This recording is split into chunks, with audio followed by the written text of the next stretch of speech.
My name is Poppy Cook and I'm a cyclist. I race for Paul PH Mars Elite Race Team. I compete in road racing, time trialling and cyclocross.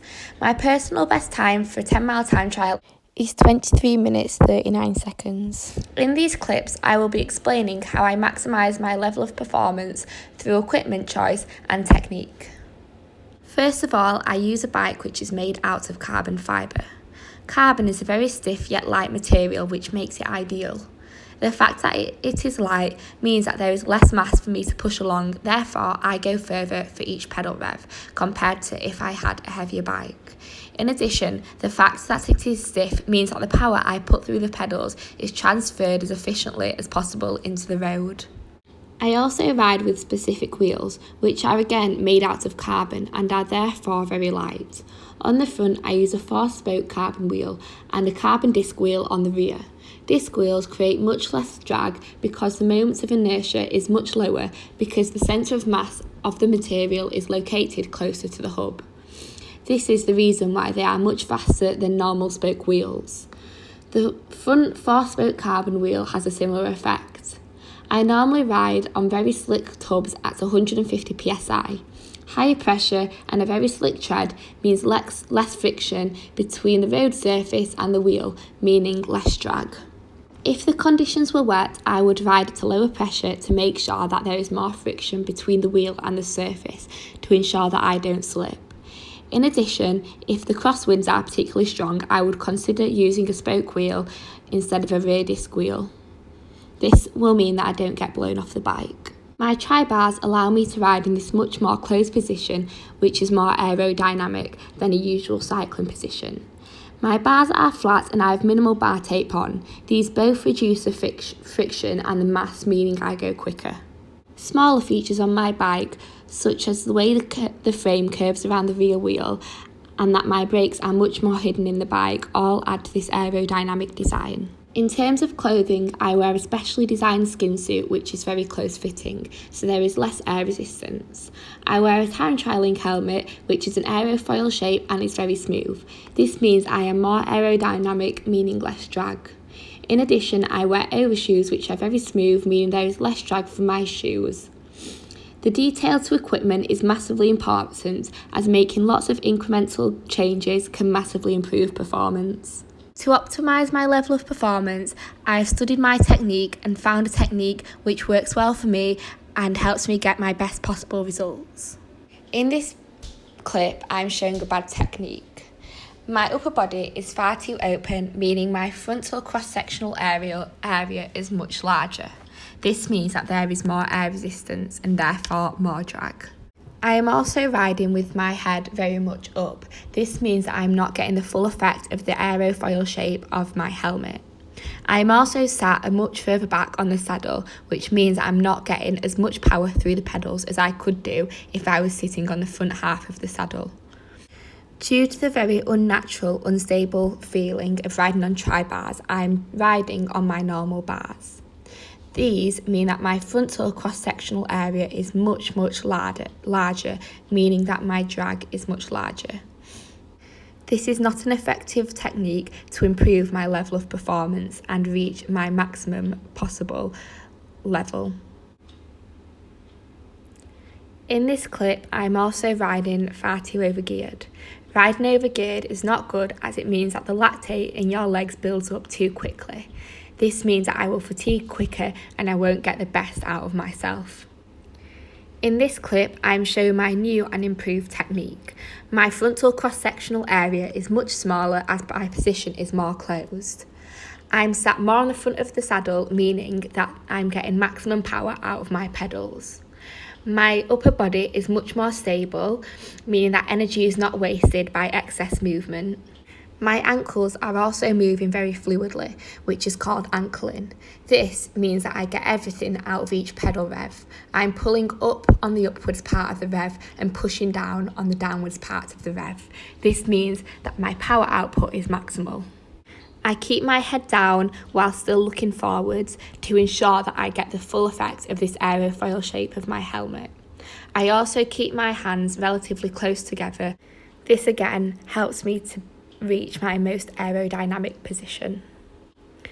Looking forwards also helps me to ride in a more straight line, which is massively important. If I'm riding in a more curved line, I am wasting energy on travelling extra distance, which I don't need to. Staying straight and staying strong is very important to reach my best time. I ride 90 revs per minute, which is an ideal cadence for me. It means that I am not spinning out too fast, meaning that I'm not getting maximal power out of the pedals. It also means that I'm not overgeared and building up lactate too quickly in my legs. Throughout the race, I may alter my technique slightly to suit the course. For example, when climbing a hill, I would drop the gears to ensure that I can spin more and get up without building up too much lactate. If I drop to a very low speed, I would also come off my tri-bars and ride on the normal handlebars. This means that my chest is much more opened up, meaning that I can get more oxygen into my lungs. On a downhill section, I like to ride slightly overgeared. Riding overgeared forces me to keep pushing on hard and putting the power through the pedals.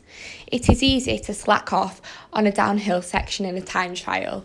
However, it is very important to keep working at the same intensity throughout the whole race. As I am light, it's easy for competitors to gain time on me. Therefore, riding overgeared means that I can reduce this time gain.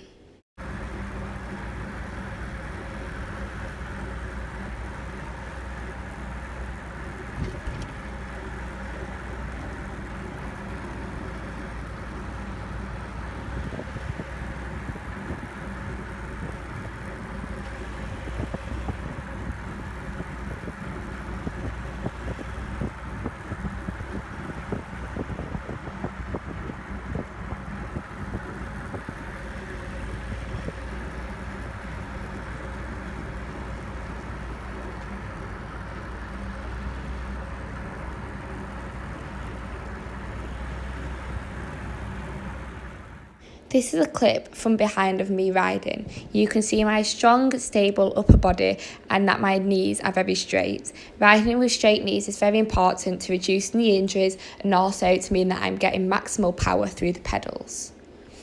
At this point in the clip, I've reached a corner, therefore I have altered my technique slightly. I've come onto normal handlebars to ensure that I'm more stable and don't slip out. I also accelerate out of the corner to get my speed back up. In this clip, I am again showing cornering technique. I come off of my tri-bars onto my handlebars. I then stop pedalling and brake slightly. I then straighten my left leg and bend my right leg. This means that I can lean into the corner. Exiting the corner, I pedal and then accelerate out of the saddle. Accelerating out of the saddle like this means that I can get up to speed as quickly as possible. When I'm up to speed, I'll get back onto my tri-bars into a more aerodynamic position.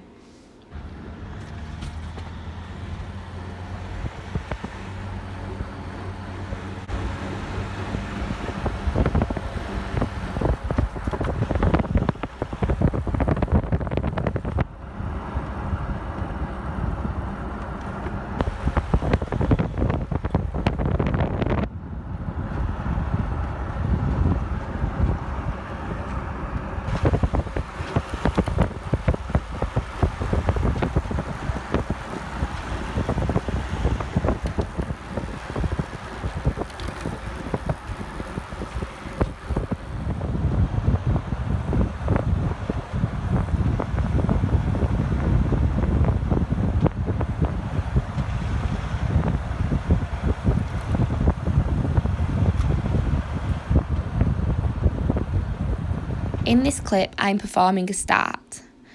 I like to lean back and come out of my saddle. This means that I can accelerate as well as possible. I also hold onto the handlebars as this is the best way to be able to work the bike and accelerate from still.